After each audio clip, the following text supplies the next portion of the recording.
Assalamu alaikum wa rahmatullahi wa barakatuhu. Barkamu da dawowa cikin wannan channel mai tara albarka, Chromajet Explorer. Ci gaba da ainihin Python da muka fara yin Python, sai muka tashi daga Python muga akwai yiwuwar zuwa mu san me HTML da CSS. To mun gama mun yi HTML, sannan kuma muna yin CSS, muga akwai dacewa mu dinga taɓa wani abu daga cikin ainihin Python. To yau abin da muke ɗauke da shi a cikin ainihin Python shine za mu yi magana akan variable. A can baya na yi magana akan Python, na ɗan yi wasu abubuwa kaɗan, na yi string, na yi simple operation, sannan mun yi concatenation, mun ɗan yi wasu abubuwa da dama a ciki. To amma yanzu za mu san me variable. Ya variable yake aiki a cikin Python. Wannan shine abin da ya zama dole kowa ya sani, dole mutum ya san variable. To kamun mu shiga cikin editor mu ga me variable. Abin da variable take nufi, asali variable ina ya ɗauka name can be a variable, number can be a variable, but symbol cannot be a variable. Wa'annan abubuwan guda biyu za su iya zama variable. Abinda za ka ɗauka kenan, wani abubuwan guda biyu, suna ko number, za ta iya zama variable, amma symbol cannot be a variable, ba zai taɓa zama variable ba. Sannan kuma shi variable ana amfani da shi ne a wajen Python, wato akwai yadda ake gane variable. Idan kuka lura yanzu x can be a variable. Idan muka ce x is equal to 7, x is equal to 7, x is our variable, but 7 is our string. Kusan akwai string akwai variable, akwai string akwai variable. To 7 ɗin nan ita ta zama mai variable ɗin, ta zama shine string ɗin. Amma x it is our variable. Duk lokacin da aka sa calculation a cikin Python, za ku ga akwai ainihin variable. Dole duk calculation zai hau a cikin Python yana ɗauke da variable. Za mu shiga cikin editor mu, sannan mu gane me variable, sannan me string. Idan na yi bidiyo kan string, idan mutum yana son ya kalle shi a cikin channel ɗinmu, idan ba daga farko kusan su ne abubuwan farko da na yi simple operation, sannan mun yi division, mun yi multiplication duk cikin Python ɗin, mun yi concatenation, mun yi abubuwa da dama a cikin Python. To abin da za mu kalla yanzu, bari mu shiga cikin editor mu, sai mu yi working with variable, mu ga ainihin me variable take ni, mu fahimci me variable, saboda in baka san me variable ba gaskiya ba za ka fahimci Python ba, kuma baka san string ba shi ma ba za ka fahimci Python ba. Mu shiga cikin editor mu maga menene variable. To mun shigo cikin ainihin editor mu. Wannan ita ce editor mu, na amfani da Fedora 3. Ita ce editor mu da muke amfani da ita. Fedora 3 tana ɗauke da abubuwa da dama, wanda za mu yi abubuwa da dama a cikinta, saboda daga cikin tana da terminal ita ba a cikinta. Sannan kuma duk abin da za ka iya ɗaura duk wani package na Python. Bari da nuna muku wani abu kaɗan. Idan kuka shigo za ku ga ne da buɗe wannan abu ɗin, za ka ga misali nan kana son ka sa a Django, kana yi sa package ɗin Django a nan gurin. Bari ku gani daidai ba abin da ya kawo ba kenan. Bari mu searching ɗin shi. To kun gani gashi nan kun ga complete. Mun yi installing ɗin shi akan ainihin. To da ka install abubuwa da dama a cikin wannan abin. Tana da terminal, kuma terminal ɗin ta ɗin kuka shiga ga ainihin terminal ɗin ta nan. It is normal terminal, za ka iya yin komai da ita. Terminal ce, to ba abin da ba ta yi. wannan abu ne, editor ce babba, tana ɗauke da abubuwa da dama, saboda su abubuwan ɓoye suke, in ba bincike kai cikin ta ba da dama, sai ka ga ba za ka san amfanin ta ba. Duk abin da za ka yi na Python, duk abin da ya ƙunshi Python, wato ko Django ko bash ko duk wani abu da ya kunshi script under python ne to za ka yi shi.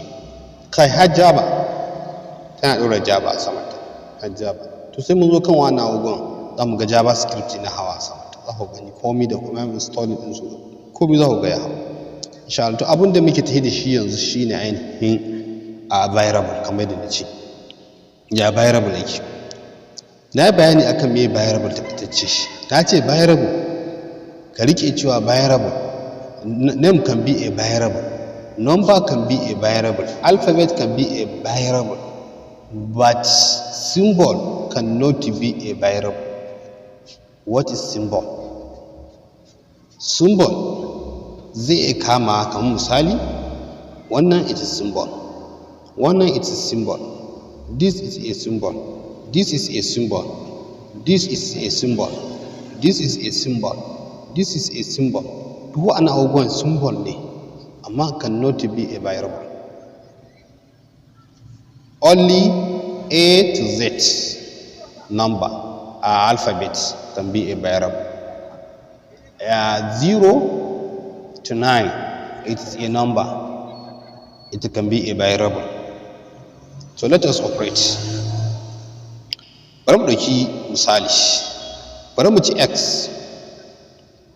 Let us take x as our variable. X is equal to 7.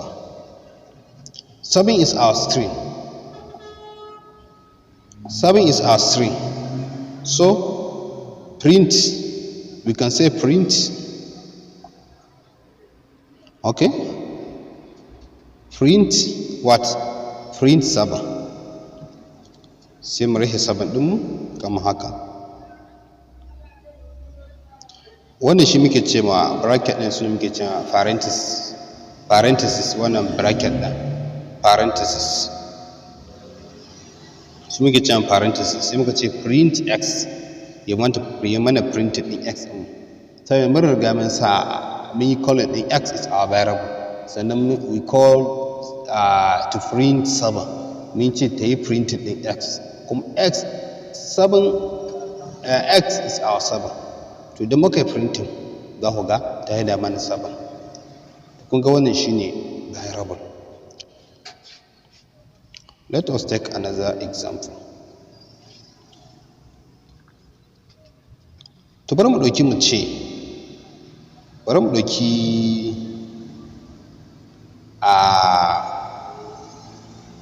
bari mu ɗauki x, ko kuma bari mu ɗauki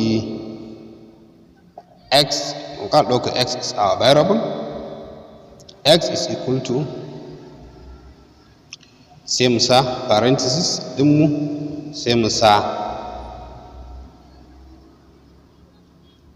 man misali, ti mana printing ɗin me man. To sai mu sa print, nan ba za mu sa print man ba, idan mu ce print x, saboda x shine ainihin variable ɗin. Kun ga ya mana printing ɗin man. To wannan shine variable, kuma sannan za ka iya cewa misali za ka iya, you can delete your variable by using del. You can delete your variable. Yanzu misali za ka iya cewa misali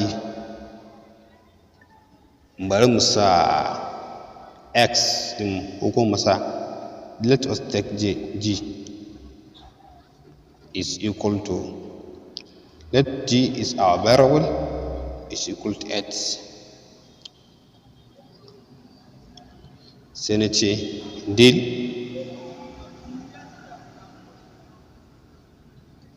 what? Del x, del g kai is our variable. Ya mana muhimmin delete ɗin g, da muka flying ɗin shi kun ga babu, wato mun yi deleting ɗin shi.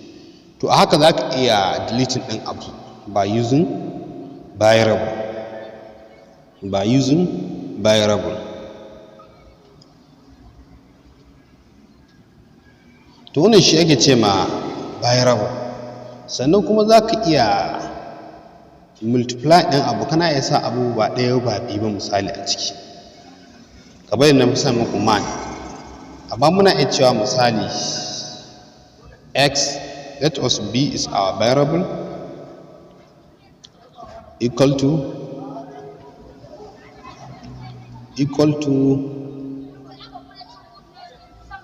parenthesis man.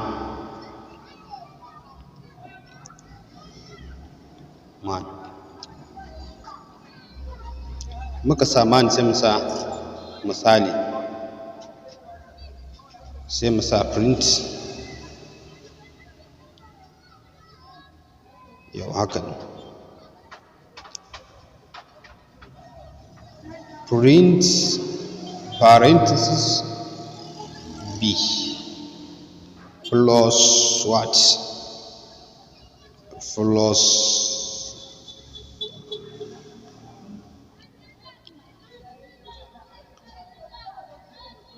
sai mu sa wannan explanation mark where it is. Okay, muna sa wannan, kun ga ya haɗa mana yi mana printing da shi. Kun ga ana iya working variable, ana iya amfani da variable wajen wani abu nan. Kun ga mun ce b a variable man, sai print what, print b plus what, plus this symbol explanation mark, wato yi mana printing tare da shi. Mana iya goge shi, yi mana printing da misali, yi mana printing da what, bari mu sa boy,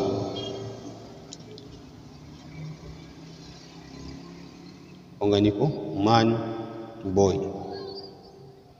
To wannan shine ake amfani da, shine ainihin variable. Ba za mu zurfafa sosai ba saboda a cikin abin da za mu kawo nan gaba za ku ga duk variable za ku ga ta zuwa. To wannan shine yadda za ka fahimci me variable, dan idan aka sa ba sai ka tambaya ba, ka san me wannan abu, ka san variable, ka san string. A ce maku string shi ma zai iya zama number, kuma zai iya zama any number, and the alphabet can be a string. Abin da ke string shine asali duk abin da ya shigo cikin parenthesis ɗinka, it is string. Duk abin da ya cikin parenthesis ɗinka, it is string. Amma a cikin HTML yawanci ana ce mai parameter. Duk abin da ya shigo a cikin matsayin string ɗin, it is parameter.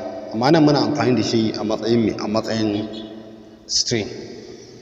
Amma me, parenthesis ɗinka shine ainihin wannan